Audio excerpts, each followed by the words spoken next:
m'a dit oui, professionnelle de golf sur le Ladies European Tour. La difficulté du golf, c'est que ça dure 5 heures, minimum, pour jouer un 18 trous en tournoi. Et on rajoute 2 heures d'entraînement avant ou 1h30. Donc pendant à peu près 7 heures, il faut être dans sa bulle. Donc il faut vraiment trouver les bons moments et la bonne manière de faire le switch on and off. Et ça reste un sport qui est en mouvement mais statique. C'est nous qui créons le mouvement. C'est à nous de décider quand on y va, c'est à nous d'imposer un rythme. Tu joues aux échecs en fait en jouant au golf. Il y a beaucoup de stratégies et de tactiques. Et j'adore les parcours qui se jouent comme ça. Tu joues aux échecs contre le parcours et contre toi-même.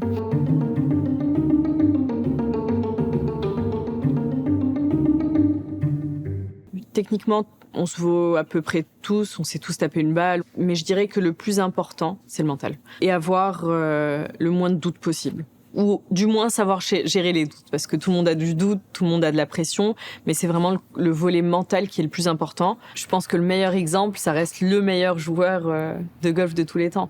Quand on voyait Tiger Woods qui survolait le circuit et qui était complètement intouchable, qui ensuite n'arrivait même plus à...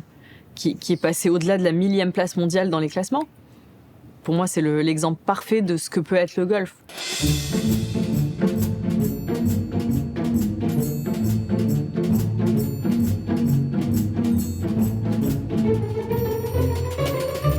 J'ai de la chance de vivre de ma passion. Et ça, c'est quelque chose que je voulais vraiment montrer. Parce que je veux qu'une jeune fille qui a 7 ans, 8 ans, 10 ans, à Agadir, regarde ça en se disant, voilà, cette fille qui habite à 1 kilomètre de chez moi, eh ben, c'est son métier. Donc moi aussi, je peux le faire.